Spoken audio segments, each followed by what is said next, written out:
주기도문 6번째 시간, 당신 청원 3번째, 하나님의 뜻을 존중히 여겨라. 뜻이 하늘에서 이루어진 것 같이 땅에서도 이루어지이다. 하나님 아버지의 뜻은 무엇일까요? 하나님의 아들 주 예수 그리스도를 믿는 것입니다. 진정한 기도는 하나님의 뜻에 복종하는 것이지요. 그분은 성육신하신 하나님이십니다. 성육신이란 육신으로 오셨다는 의미입니다. 하나님 아버지의 뜻은 예수 그리스도가 육신으로 오신 하나님이라는 사실을 우리들이 믿는 것입니다. 이 진리를 믿지 아니하면 우리는 죄 가운데 죽게 됩니다. 주 예수 그리스도를 믿지 않는 사람들은 하나님의 뜻을 거스르는 것이며 따라서 허물과 죄로 죽은 상태에 남아있게 됩니다. 죄로 죽은 우리들이 다시 사는 길은 오직 하나입니다. 바로 예수님을 믿는 것입니다. 예수님을 믿으면 하나님의 자녀가 되는 특권을 누리게 됩니다. 하나님의 뜻이 이 땅에서 이루어지기 위해서는 반드시 예수님을 믿어야 됩니다. 하나님을 믿는 것이 하나님의 뜻입니다. 하나님의 뜻은 하나님의 원리에 맞는 기도를 드리는 것이지요.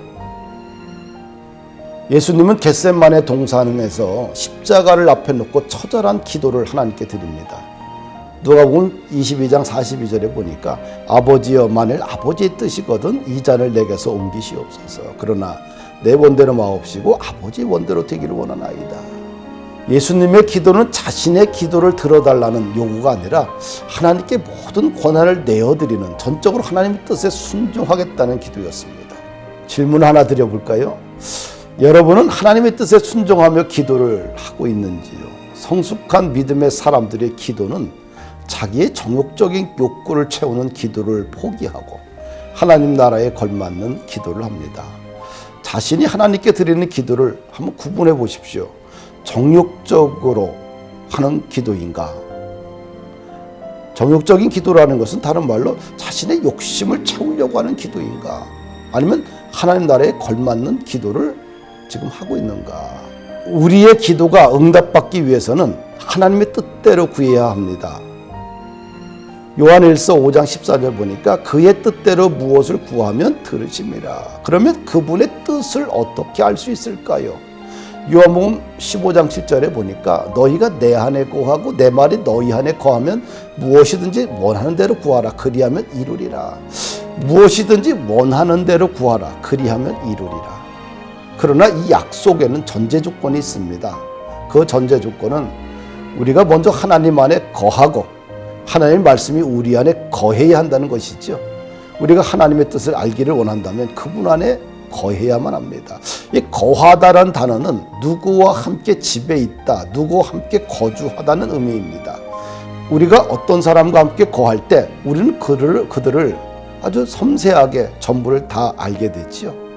하나님의 뜻을 알 수 있는 방법은 내 말이 너희 안에 거하면 그리고 구하라고 했습니다. 이 문맥에서 말에 해당되는 헬라어는 레마입니다. 레마.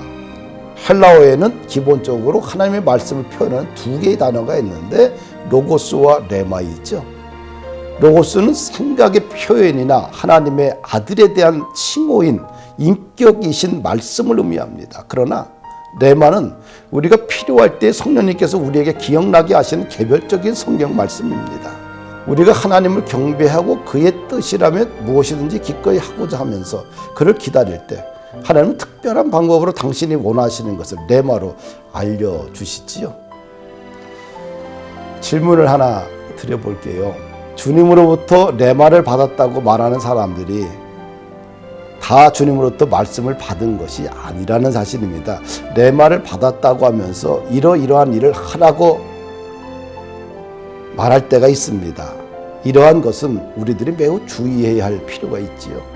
하나님의 말씀을 받았다고 전하는 말에 맹신하였다가 크게 낭망하고 고난을 경험하는 분들이 참 많습니다. 여러분들도 이런 경험을 많이 하셨지요? 두 번째 질문은 우리가 하나님 이외의 다른 사람들에게 휘둘리지 않을 수 있는 안전보장책은 무엇이 있을까?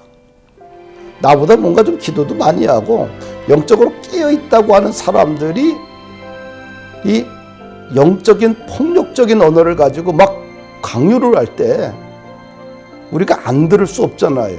고민이 생기잖아요. 근데 이런 사람들의 말에 휘둘리지 않을 수 있는 안전 보장책은 무엇일까? 로마서 12장 1, 2절에 보면 말씀대로 살아가는 것이 중요합니다. 그러므로 형제들아 내가 하나님의 모든 자비하심으로 너희를 권하노니 너희 몸을 하나님이 기뻐하시는 거룩한 산제물로 드리라. 이는 너희가 드릴 영적 예배니라. 너희는 이 세대를 본받지 말고 오직 마음을 새롭게 함으로 변화를 받아 하나님의 선하시고 기뻐하시고 온전한 뜻이 무엇인지 분별하도록 하라. 말씀대로 살아갈 때 다른 사람들의 말에 휘둘리지 않게 됩니다. 두 번째로 누가복음 10장 38절과 42절 말씀을 보게 되면 마르다와 마리아가 나옵니다. 그 두 사람을 통해서 우리에게 하나님이 해결책을 주셨어요. 남들의 말에 휘둘리지 않고 살아가기 위해서는 하나님의 말씀을 듣는 시간이 있어야 합니다. 분주함은 성령님의 음성을 듣지 못하게 하는 방해 요소가 됩니다. 분주함은 우리의 눈과 귀를 막아버리게 되지요. 우리는 예수님의 말씀을 듣기 위해 그의 발 앞에 앉아서 시간을 보내야 할 필요가 있습니다. 그리고 그분이 우리에게 말씀하시는 것을 들어야 합니다. 서두르지 말아야 되죠. 우리가 주님 앞에 조용한 시간을 드릴 때 우리는 그분의 음성을 듣고 그분의 뜻에 따라 기도하는 방법을 알게 될 것입니다. 감사합니다.